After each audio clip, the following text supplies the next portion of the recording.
I am Amelia, 34 years old and the youngest daughter of Harold.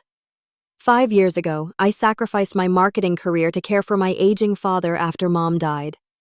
Today is his 70th birthday, and I spent weeks making it special. During the toast, my brother Derek stood up with a smirk. "Pack your bags, loser.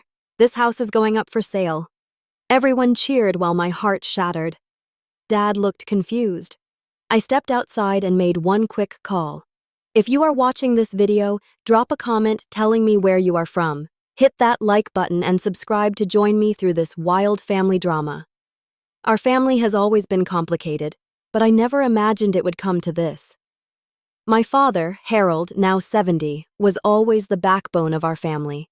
He worked as a civil engineer for 40 years, building bridges and roads across 3 states. Mom was his high school sweetheart, the love of his life.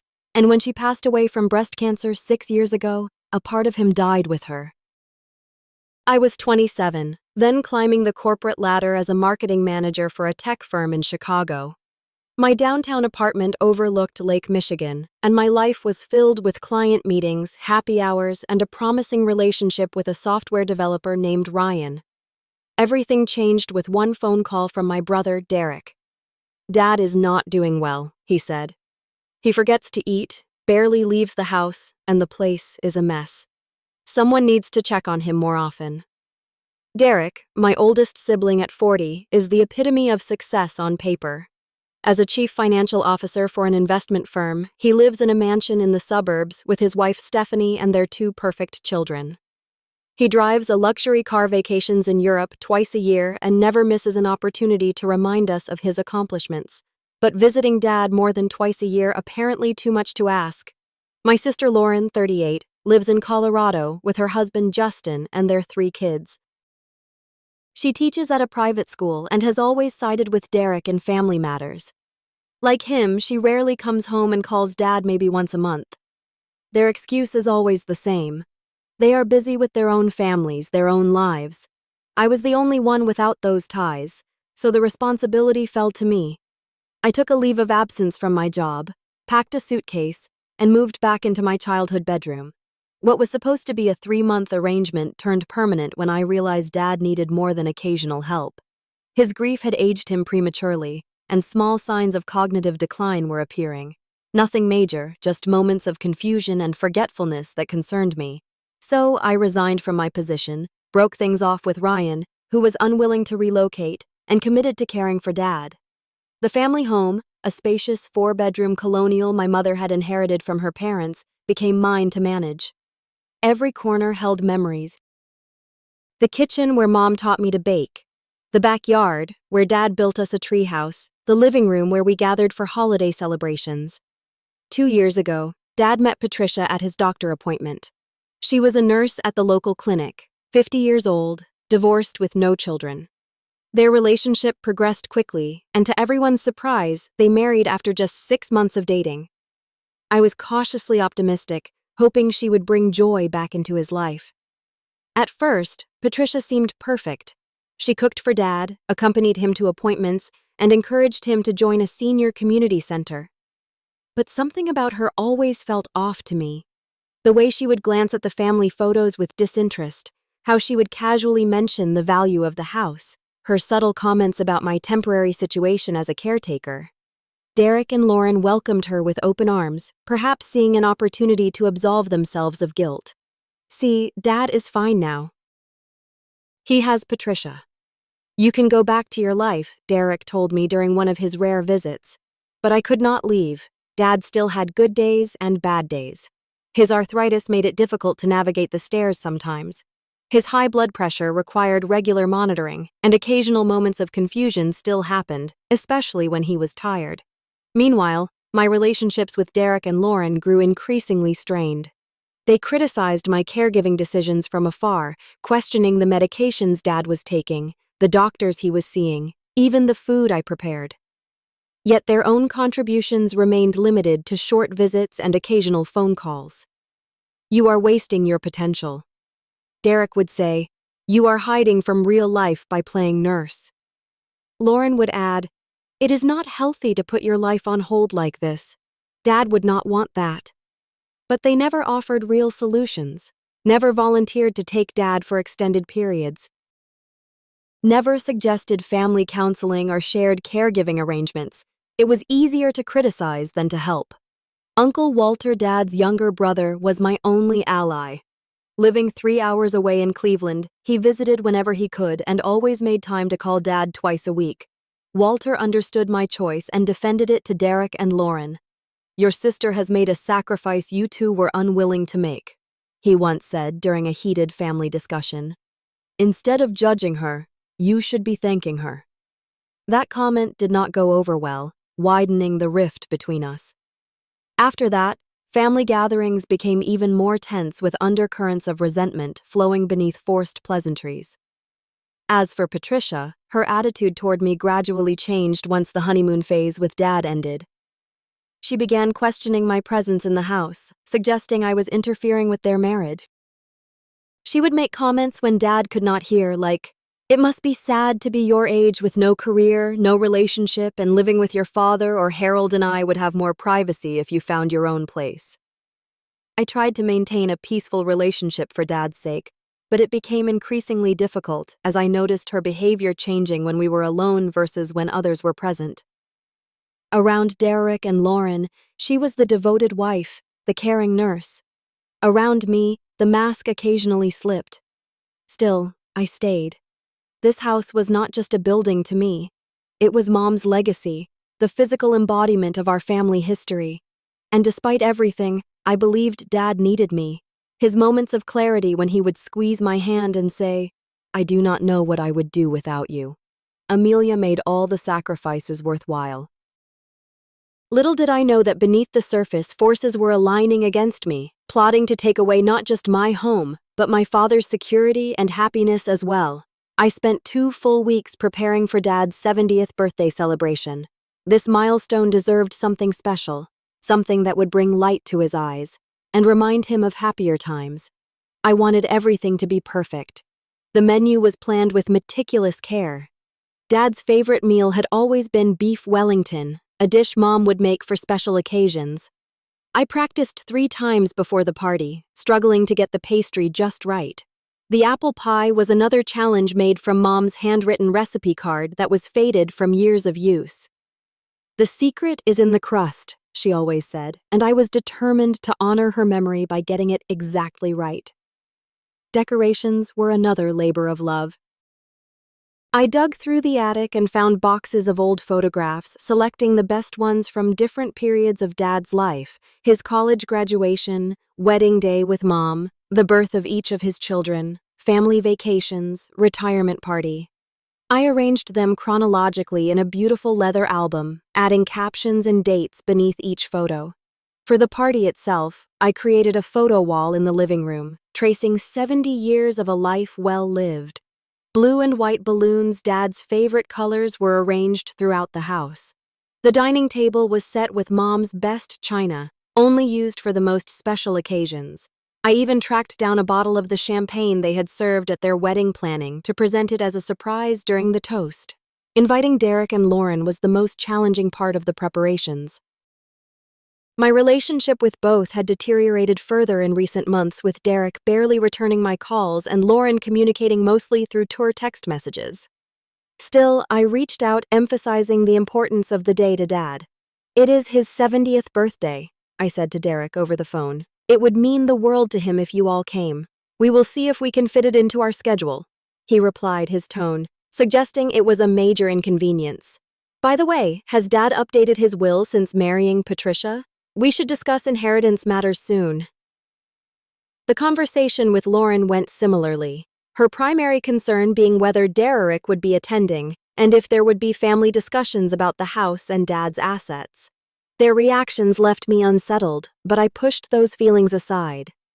This day was about Dad, not about family tensions or inheritance questions. Patricia's behavior in the lead-up to the party was equally concerning.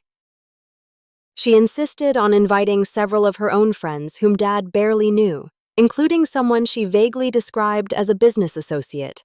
When I suggested keeping the gathering intimate with just family and Dad's closest friends, she accused me of trying to control everything. "This is my house too now," she reminded me. "And Harold is my husband. I have a say in who celebrates with us." There was also the matter of her increasingly frequent private meetings with Derek. Twice in the month before the birthday, Derek visited while Dad was at his physical therapy sessions. He and Patricia would sit at the kitchen table, speaking in hushed tones, spreading out papers that were quickly gathered when I entered the room. "Just discussing some health insurance options for your father, Patricia," explained with a tight smile when I questioned her. Derek has connections in the industry, but I glimpsed what looked like real estate brochures and property valuation forms before they were shuffled away. Something was happening behind my back, but without concrete evidence, I could only maintain vigilance. I confided my concerns to Uncle Walter during one of our private calls. Walter had been diagnosed with prostate cancer earlier in the year and was undergoing treatment, making it unlikely he could attend the birthday party. This saddened both Dad and me, as Walter was always the life of family gatherings, telling jokes and diffusing tensions with his easygoing nature. "Keep your eyes open," Amelia Walter advised when I told him about the secret meetings. "I do not trust Patricia, and Derek has always been too focused on money." "Remember what your mother always said about the house?" Mom had been explicit that the family home should remain in the family, preferably with whoever was caring for Dad in his later years. It was her inheritance, and she wanted it to continue sheltering those she loved. This wish had been documented in her will, with Dad receiving a life estate and the property eventually passing to her children. "I have been thinking about taking some precautions," I admitted to Walter. "Legal ones, that is wise," he agreed. "Let me make some calls. I still have contacts from my days in real estate law." Walter's support gave me strength, but I still found myself lying awake at night worrying about what might be brewing. The week before the party, I noticed Patricia going through Dad's medication, seemingly adjusting dosages when she thought no one was watching. Dad had been more confused lately, more easily tired. When I suggested taking him for a checkup, Patricia insisted it was unnecessary. "He is just getting older, Amelia. Stop being paranoid." I also discovered that Patricia had been showing the house to strangers while Dad and I were out neighbors reporting people walking the property and taking measurements. When confronted, she claimed they were friends considering renovations to their own homes and wanted to see our layout for ideas. Despite these unsettling developments, I remained determined to make Dad's birthday special. The day before the party, I finalized the surprise gift I had been planning for months: 2 tickets to Lake Tahoe, where my parents had gotten engaged 45 years ago. Dad often spoke wistfully of that trip of the sunrise over the water when he proposed to Mom. I wanted to give him a chance to revisit those memories with me, accompanying him to ensure his comfort and safety. As I wrapped the tickets in silver paper, I could not shake the feeling that tomorrow would bring more than just a celebration. Something was shifting in our family dynamic, and I needed to be prepared for whatever might come. The morning of the party arrived with golden autumn sunshine streaming through the windows. I woke early to finish the last preparations, arranging fresh flowers on the tables and putting the final touches on the birthday cake. Dad came downstairs around 9, dressed in the new blue shirt I had bought him for the occasion. "You look handsome, Dad," I said, adjusting his collar. "How did you sleep?" "Like a log," he replied with a smile that momentarily erased the tired lines from his face. "Patricia gave me something to help me rest. Said I needed to be fresh for today." That comment triggered a flicker of concern, but I pushed it aside. Today was about celebration, not suspicion. Patricia emerged shortly after, dressed in an expensive-looking red dress I had never seen before. She fussed over Dad, straightening his shirt, combing his hair, behaving like the devoted wife for all to see. Yet there was something calculating in her eyes, a barely contained excitement that seemed out of proportion for a simple family gathering. "I have invited a few extra guests," she announced as I was setting the table. "Hope that is not a problem." Before I could respond, the doorbell rang. Derek and Stephanie arrived first, their children conspicuously absent despite my specific invitation including them. Dad adored his grandchildren and rarely got to see them. "The kids had other commitments," Derek explained dismissively when Dad asked about them. He carried a small gift bag that looked hastily assembled, the tissue paper sticking out haphazardly. Lauren and Justin arrived next, also without their children. Lauren gave Dad a quick hug before immediately gravitating toward Derek, the two of them moving to a corner of the living room for a whispered conversation. Dad's oldest friends, George and Martha, from down the street arrived, bearing homemade bread and warm smiles. And they had known our family for decades, had watched us kids grow up and genuinely cared for Dad. Their presence was a comfort amid the strange undercurrents I was sensing. The most concerning arrival was a sharp-dressed man in his 50s whom Patricia introduced simply as Frank, a dear friend. He carried a briefcase and had the polished look of a businessman. When I asked how he knew Patricia, his answer was vague through mutual connections in the real estate world. The party progressed with surface-level pleasantries. We shared a meal at the dining table, Dad at the head where he had always sat. He seemed in good spirits, though occasionally confused about details or conversations. Twice he called Martha by my mother's name, something that had never happened before. After the main course before dessert, I brought out the photo album I had created. Dad's eyes lit up as he turned the pages, memories flooding back. "Look at us in Yellowstone," he exclaimed, pointing to a faded photograph from 30 years ago. "Bra was so afraid of the bears. Remember that, kids?" Derek and Lauren barely glanced at the album, exchanging looks I could not interpret. Patricia kept checking her watch as if waiting for something. When it came time for cake, I brought out the 3-tiered creation decorated with fishing motifs, Dad's favorite hobby from his younger days. The candles were lit, the song was sung, and for a moment everything felt normal, even happy. Then Derek stood up, tapping his glass with a spoon. The room fell silent as all eyes turned to him. "I would like to make a toast to the man of the hour." He began, his voice carrying an undercurrent of triumph. "Dad, you have given us so much over the years. Your wisdom, your support, your love. Today we want to give something back to you. A new beginning." He paused for effect, his eyes meeting mine briefly with a cold satisfaction. As many of you know, this house has become too much for Dad to manage. The stairs, the maintenance, the property taxes. Patricia has been concerned about his well-being here, and after careful consideration, we have made an important decision. My stomach tightened as Derek reached into his jacket pocket and pulled out a folded document. Dad has signed over power of attorney to me, and we have decided it is time to sell this house and move him to Oakwood Terraces, a premium senior living facility with full-time medical care. "So, Amelia," he turned to me, his smile not reaching his eyes. "Pack your bags, loser. This house is going up for sale." The room erupted in applause, glasses raising in celebration. Patricia was beaming, clinging to Dad's arm possessively. Lauren nodded in approval. Frank, the friend, opened his briefcase, revealing stacks of real estate documents. I looked at Dad, expecting protest, confusion, anger. Instead, I saw only bewilderment in his eyes, as if he could not quite grasp what was happening. "But what about our trip to Lake Tahoe?" he asked, his voice small and confused. "Amelia said we were going to see the sunrise." Derek laughed dismissively. "Dad, you are in no condition for travel. Amelia has been filling your head with impractical ideas. Oakwood Terraces has beautiful views too, and round-the-clock care." Patricia chimed in, her voice syrupy sweet. "We are doing this for you, darling. Amelia can visit you any time at Oakwood. It is really for the best." The betrayal hit me like a physical blow. They had planned this ambush on his birthday of all days, used the celebration as cover for their scheme, and everyone was acting as if this was something to celebrate, as if tearing Dad away from his home was a gift rather than a cruel theft. George and Martha looked uncomfortable, exchanging concerned glances. They knew how much this house meant to Dad, how it connected him to Mom, to a lifetime of memories.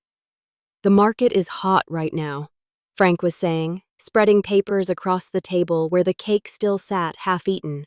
"We could list by next week and probably have offers within days. This neighborhood has appreciated significantly. I could not bear another second." My chest felt tight, my vision blurring with unshed tears. Without a word, I stood up and walked out the front door into the cool autumn air.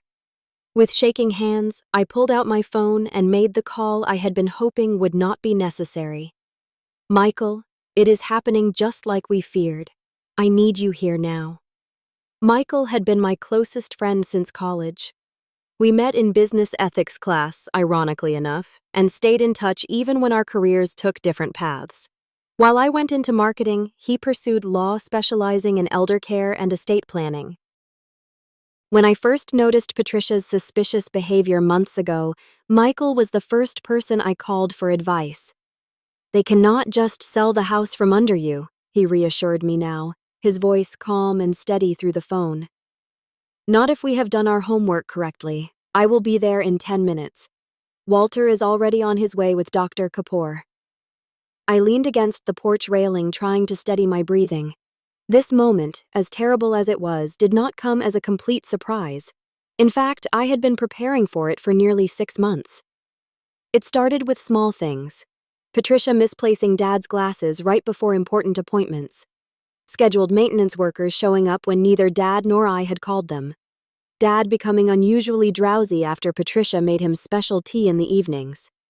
His increasing confusion about basic facts, which would mysteriously improve when Patricia was away visiting her sister for a weekend. One night, I came downstairs for water and found Patricia in the kitchen transferring pills from one bottle to another. When she saw me, she quickly put everything away, claiming she was just organizing Dad's medications. But the next day, I checked his pill organizer and found different tablets than what his doctor had prescribed. I took one to a pharmacist friend who identified it as a strong sedative, not on any of Dad's prescription lists. That was when my suspicions solidified into certainty. Patricia was drugging my father, likely to make him more compliant and confused, easier to manipulate. Around the same time, I noticed Derek making more frequent appearances, always when Dad was out of the house or napping. He and Patricia would huddle together over documents, speaking in hushed tones. Once I overheard fragments, power of attorney, and property valuation, and split the difference. Most disturbing was finding an old text message thread on Dad's phone when I was helping him with an app.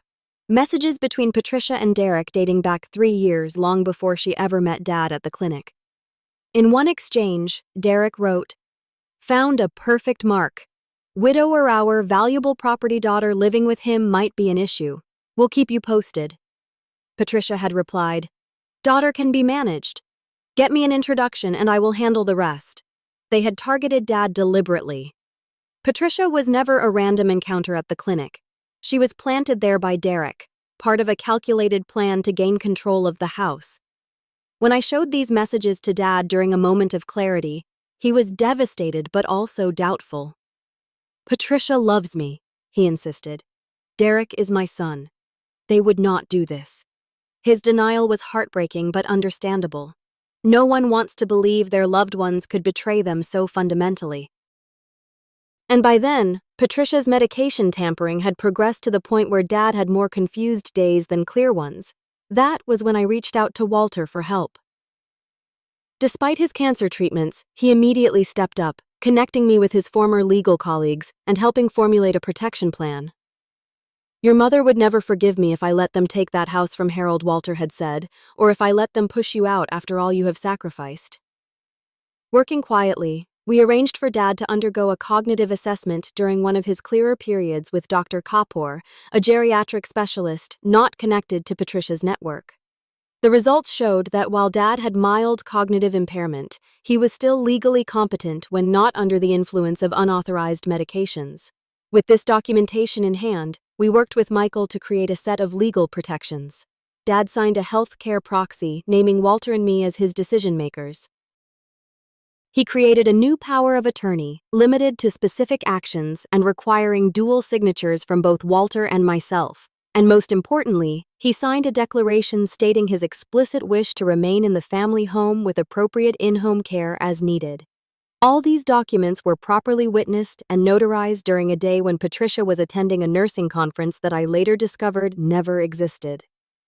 We kept the originals in Michael's office safe, giving Dad copies to hide in his fishing tackle box, a place Patricia never touched. We also installed small cameras in the common areas of the house, legally recording Patricia's activities. The footage captured her tampering with medications, going through Dad's personal papers, and once slapping him when he questioned where some of his savings had gone. I had been gathering this evidence methodically, planning to confront Patricia with Walter's support once his treatments were complete. But Derek had accelerated the timeline with this birthday ambush, forcing my hand. As I ended the call with Michael, I took a deep breath and prepared to return to the party. Through the window, I could see Derek distributing papers to sign.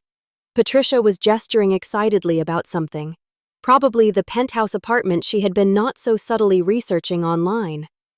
Dad sat slumped in his chair, looking every one of his 70 years, and then some confusion evident in his posture. My anger burned cold and clear. This was not just about the house, though, that mattered. This was about Dad's dignity, his right to make informed choices about his own life. It was about honoring Mom's wishes for the family home. And yes, it was about justice, about not letting manipulative people profit from elder abuse. The sound of a car pulling into the driveway signaled Michael's arrival. Moments later, another vehicle followed Uncle Walter emerging with Dr. Kapoor. Despite his obvious fatigue from cancer treatments, Walter's face was set with determination. Dr. Kapoor carried his medical bag, his expression professionally neutral. "Ready?" Walter asked, putting a supportive hand on my shoulder. I nodded, straightening my spine. More than ready. Let us end this. Together, we walked back into the house, ready to expose the truth and reclaim what was being stolen right before our eyes. The conversation in the living room halted abruptly as we entered. Derek was mid-sentence, pen in hand, apparently explaining something about escrow accounts. Frank, the real estate agent, was arranging glossy brochures on the coffee table. Patricia stood behind Dad's chair, her hands possessively on his shoulders. Amelia, Derek said with exaggerated patience, "We are in the middle of something important here. Perhaps you could get us some coffee while the adults handle the paperwork." "The paperwork stops now," I replied, my voice steadier than I expected. "And Dad is not selling this house, and he is not moving to any facility." Derek laughed, a dismissive sound that made my skin crawl. "Too late, little sister. The papers are already signed. Power of attorney gives me the right to make these decisions for Dad's benefit. I would like everyone to listen carefully," I said, addressing the entire room. "What is happening here is not just morally wrong, it is illegal." Lauren frowned, looking between Derek and me. "What are you talking about?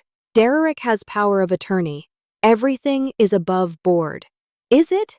I challenged. Did anyone wonder why Dad suddenly needed someone to make his decisions for him? Did anyone question the convenient timing of his cognitive decline after Patricia entered his life?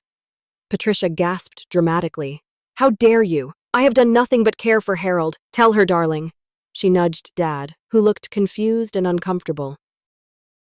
"Patricia has been systematically medicating Dad without his knowledge or consent," I continued, "giving him sedatives and antipsychotics not prescribed by his doctor, causing artificial symptoms of dementia." "That is ridiculous," Derek scoffed. "You are just upset because you will need to find your own place to live. Time to grow up, Amelia." Michael stepped forward, introducing himself as my attorney. "Actually, we have evidence of medication tampering, including video recordings and pharmacy records. Mrs. Walker has been substituting Harold's prescribed medications with unprescribed sedatives for at least 4 months. Patricia's face palled slightly, but she maintained her indignant expression. "These are outrageous accusations, Harold. Tell them how well I take care of you." Dad looked uncertain, his gaze moving between Patricia and me. "I do not. I am not sure what is happening." "Because you have been drugged, Dad," I said gently. "Remember how clear-headed you felt last month when Patricia visited her sister? That was because you were actually taking your proper medications." Then Lauren was looking increasingly uncomfortable. "Derek, is any of this true? Did you know about medication issues?" Before Derek could answer, Walter spoke up. There is more. Patricia and Derek have known each other for years. They planned this whole scenario targeting Harold specifically for his property. That is absurd, Derek sputtered. Patricia and Dad met at his doctor appointment. It was completely random. I pulled out my phone and displayed the text messages I had recovered. Is this random messages between you two from 3 years ago discussing finding a mark with valuable property? Discussing how to handle me because I might be an issue? Planning how to get control of the house? Lauren gasped, grabbing the phone to read the messages herself. Oh my God, Derek, tell me this is not real. Derek's face flushed with anger. Those messages could mean anything. You are twisting things. Dr. Kapoor stepped forward, then addressing Dad directly. Mr. Walker, I am Dr. Kapoor. We met last month for a cognitive assessment. With your permission, I would like to take a blood sample today to test for unprescribed medications. Dad nodded slowly, beginning to understand the gravity of the situation. Yes, please do that. Patricia immediately objected. This is unnecessary and invasive. As his wife, I do not consent to random blood tests. Fortunately, Patricia, your consent is not required, Michael interjected. Harold has a healthcare proxy giving decision-making authority to Walter and Amelia. This document was executed when Harold was demonstrably competent, witnessed, and notarized according to state law. He produced the document, passing copies to Derek and Lauren. As you can see, this supersedes any power of attorney Derek claims to have, especially for healthcare decisions. Frank, the real estate agent, was looking increasingly uncomfortable. I was told this was a straightforward family decision with all parties in agreement. If there are legal complications, I cannot proceed with any property listing. He began gathering his materials clearly, wanting no part of the unfolding drama. Derek slammed his fist on the table. This is ridiculous. Dad signed power of attorney to me 3 weeks ago. That is the most recent document, so it takes precedence. Actually, Michael countered, a power of attorney signed while the principal is under the influence of mind-altering substances, not prescribed by a physician, is invalid on its face. Furthermore, the document Harold signed with Amelia and Walter explicitly revokes all previous powers of attorney and remains in effect unless revoked in writing with the same witnessing requirements. Lauren had moved away from Derek, her expression a mixture of shock and disgust. I cannot believe this. You told me Dad was declining naturally, that the move was his idea once you explained the benefits. Your brother has been systematically lying to you, Walter said, his voice gentle but firm. Harold never wanted to leave this house. It was Barbara's family home, and her explicit wish was for it to remain in the family, specifically with whoever was caring for Harold in his later years. Dr. Kapoor had finished drawing Dad's blood and was labeling the vials. I will have rush results on this within 24 hours. Based on my previous examination and what I am observing today, I have serious concerns about medication mismanagement. Dad was watching the proceedings with increasing awareness, as if fog was lifting from his mind. I remember signing papers for Derek, but I was very confused that day. Patricia had made me special tea, said it would help me sleep better. Patricia was now visibly nervous, her confident facade crumbling. Harold, darling, you are confused again. Remember what the doctor said about your memory problems? Which doctor? I asked pointedly. Because Dr. Kapoor found Dad to be cognitively intact when properly medicated. The only doctor claiming severe decline is Dr. Reynolds, who coincidentally is your former colleague and whose prescriptions you have been altering. Dad turned to Patricia, hurt and betrayal dawning in his eyes. Have you been drugging me, Patricia? Making me forget things? Making me confused? She did not answer directly, instead turning to Derek with a panicked expression. Do something. They are twisting everything. Michael addressed the room again. The power of attorney Derek is relying on contains a signature that forensic analysis will likely show was executed while Harold was in an impaired state. We have video evidence of Patricia administering unprescribed medication approximately 2 hours before the document was signed. You have been spying on us, Patricia shrieked. That is invasion of privacy. Installing security cameras in common areas of one's own home is perfectly legal, Michael replied calmly, especially when there is reasonable suspicion of elder abuse, which this clearly constitutes. George and Martha Dadad's old friends, who had been watching in stunned silence, finally spoke up. Harold has not been himself for months, Martha said. We noticed, but assumed it was just age to think someone was deliberately causing it. Dad's expression had transformed from confusion to anger. For the first time in months, I saw the strong, decisive man I remembered. I want to see these videos. I want to know exactly what has been happening in my own home. Patricia's composure finally shattered. This is all Amelia's fault. She screamed, pointing an accusing finger at me. She has been jealous of me from day one, trying to keep Harold dependent on her, isolated from everyone else. She is the one manipulating him, not me. Derek stepped in his attorney mask firmly in place. These are serious allegations being thrown around carelessly. If you continue with these defamatory statements, we will have no choice but to pursue legal action. Michael remained unruffled. By all means, let us take this to court. I am certain a judge would be very interested in reviewing the evidence, including the financial transactions showing $40,000 transferred from Harold's accounts to yours over the past year. Derek. Lauren gasped. $40,000, Dad? Did you authorize that? Dad shook his head slowly. I do not remember any large transfers. Patricia handles the online banking now. She said it was too complicated for me because she deliberately made it seem complicated. Walter added the same way she made you think you were losing your memory, your cognitive abilities. Lauren turned to Derek, her expression hardening. You told me Dad needed memory care because he was forgetting to pay bills, losing track of money. Was that a lie, too? Derek's face flushed. The money was for financial management services, completely legitimate, through your own company, Michael noted. At rates 4 times the industry standard. Another fact that would interest Adult Protective Services and possibly the district attorney. Frank, the real estate agent, had edged toward the door. I think I should excuse myself from this situation. Clearly, there are family matters to resolve before any property decisions can be made. Wise choice, Walter told him. And I suggest you carefully vet your future clients to avoid involvement in elder abuse schemes. Frank nodded uncomfortably and made a hasty exit, leaving his brochures scattered on the coffee table. Patricia suddenly changed tactics, her expression morphing into one of wounded innocence as she addressed Dad directly. Harold, darling, they are trying to come between us. You know I love you. Everything I have done has been for your own good. Dad had been growing increasingly alert throughout the confrontation.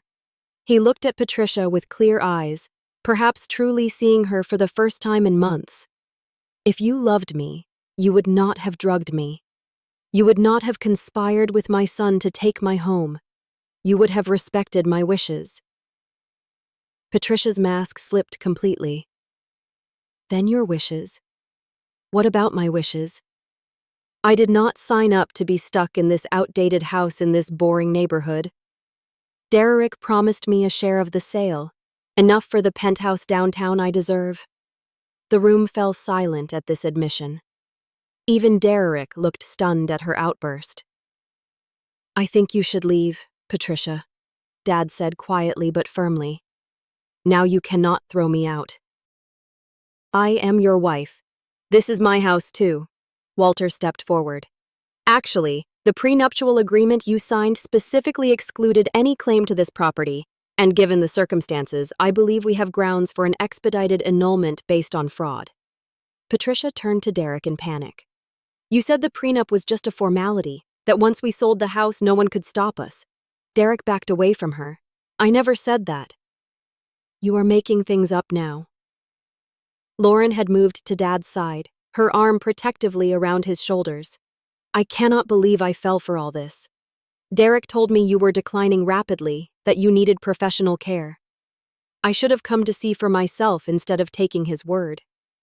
You were busy with your own family, Dad said, patting her hand. And Derek has always been persuasive. Patricia, seeing her allies deserting her, made one last desperate attempt. Fine. You want the truth? Yes. I married Harold for his money and this house. Derek approached me with the plan, said we could both profit. He handles the business side. I play the devoted wife. We split the proceeds when the house sells. Are you happy now? She grabbed her purse and marched toward the stairs.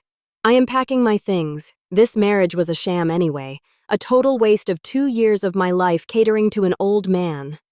We watched in stunned silence as she stomped upstairs, hurling insults and accusations all the way. The sound of drawers being yanked open and closet doors slamming echoed through the house. Derek stood alone now, abandoned by his co-conspirator, facing the collective judgment of the family he had tried to manipulate. This is all being blown out of proportion, he tried, his voice lacking conviction. I was only trying to secure Dad's future care by stealing his home, by working with Patricia to drug him. I challenged by hiding it all behind a birthday celebration. You have never respected what this house means to our family, Walter added. Barbara wanted it to stay in the family to shelter Harold until the end of his days. You knew that, and you chose to ignore her wishes. Derek's expression hardened. Mom has been gone for years. Times change, priorities change. Sentimentality over an old house is financially irresponsible.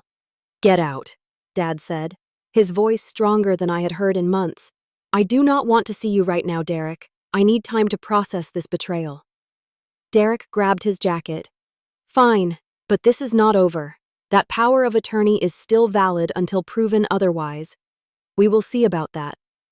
Michael responded. In the meantime, I have filed for an emergency protective order preventing any property transactions or additional financial withdrawals. You will be served with the papers tomorrow. Derek stormed out without another word, slamming the front door behind him. Lauren remained, tears streaming down her face.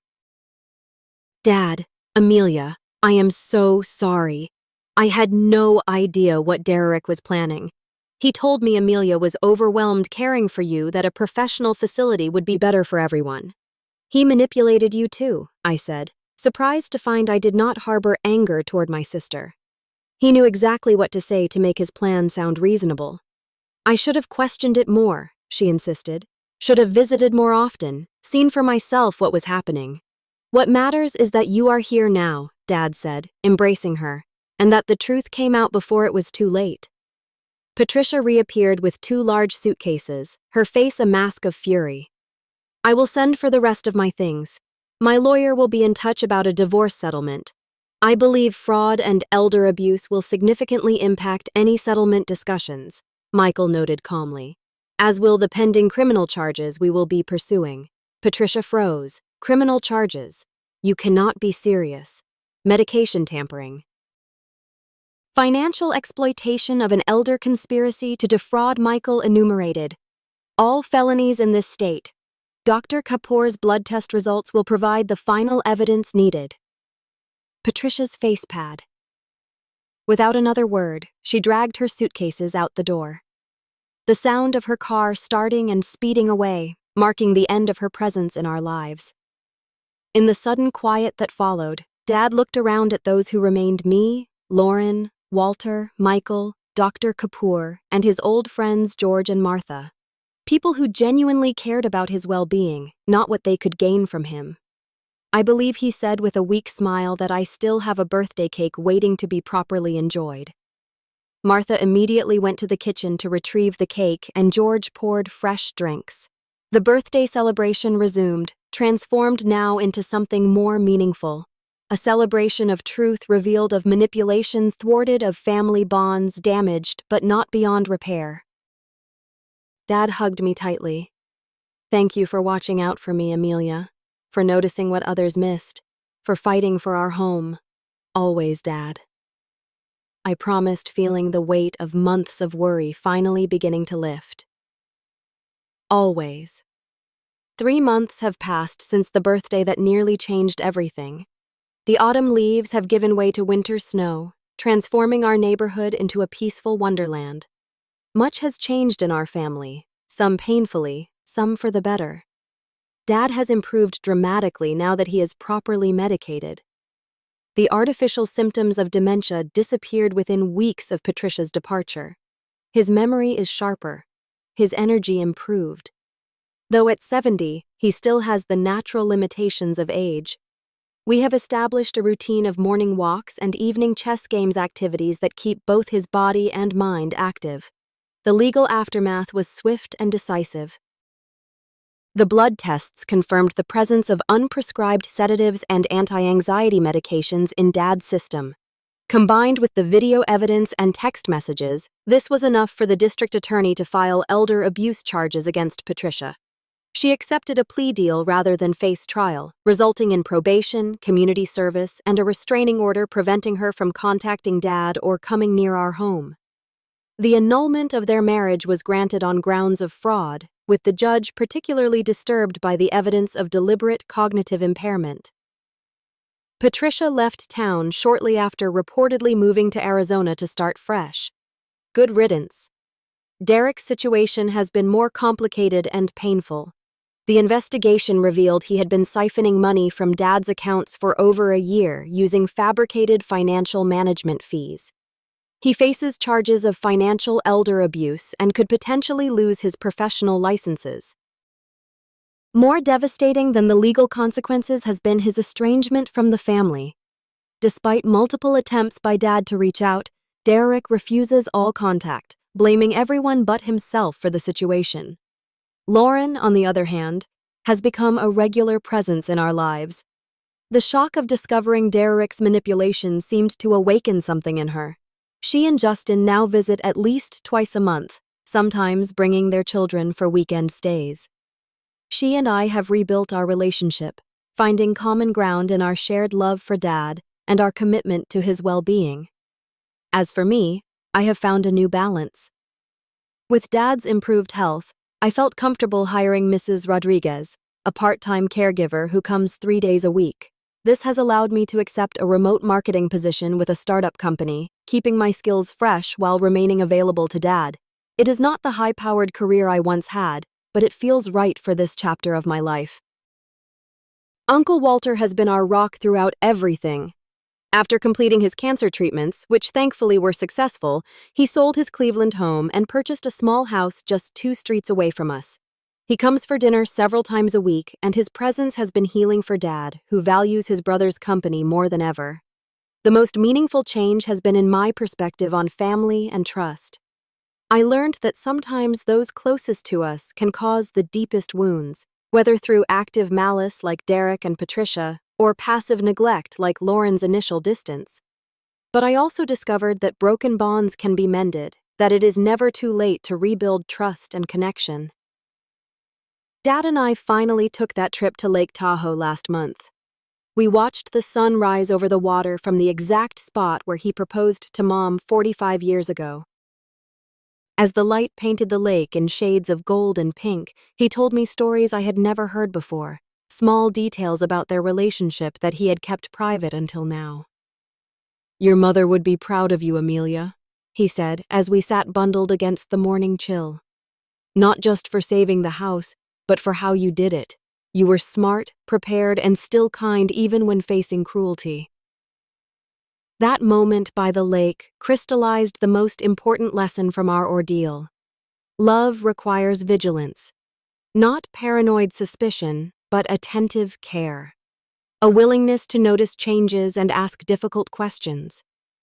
If I had ignored the signs of Patricia's manipulation, if I had dismissed my concerns to avoid conflict, we would have lost everything that mattered. I also learned about forgiveness and its limits.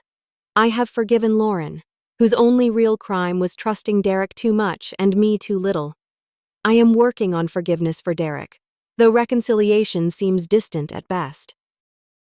As for Patricia, I can acknowledge her humanity without inviting her poison back into our lives. Some bridges once burned should remain crossed. The house remains our sanctuary, now filled with more joy than it has known in years. We have made some practical modifications. A bathroom safety rail here, better lighting there, but its essence remains unchanged. It is still the place where Mom taught me to bake, where Dad built us a tree house, where generations of love and memory reside in every corner. Sometimes late at night, I think about how close we came to losing it all. Not just the physical structure, but the sense of security and continuity it represents. In those moments, I am grateful for the instincts that prompted me to question, to investigate, to prepare. That one phone call on Dad's birthday changed everything, setting in motion the events that saved our home and possibly Dad's life. If there is wisdom I can share from this experience, it is this. Trust your instincts when something feels wrong, especially with those you love. Document everything when suspicions arise. Build a network of support before you need it desperately. And remember that sometimes the most loving action is not the easiest one, not the one that avoids conflict, but the one that faces difficult truths head on. Dad and I sit on the porch swing most evenings now, watching the neighborhood children play greeting neighbors walking their dogs. Yesterday, he turned to me with clear eyes and a peaceful smile. "You know," he said, "your mother always believed homes had souls, that they absorbed the love and pain of the families within them. If she was right, this old house must have one of the strongest souls around." I think he is right. And I am grateful every day that we fought for this house, for its soul, for our family legacy. Have you ever had to stand up against family members to protect someone you love? What gave you the strength to make that difficult choice? Share your stories in the comments below. If this story resonated with you, please like, subscribe, and share it with someone who might need to hear that standing up for what is right is always worth it, even when it means standing against those who should be on your side. Thank you for listening to my story, and remember, sometimes the family we choose to create is as important as the family we are born into.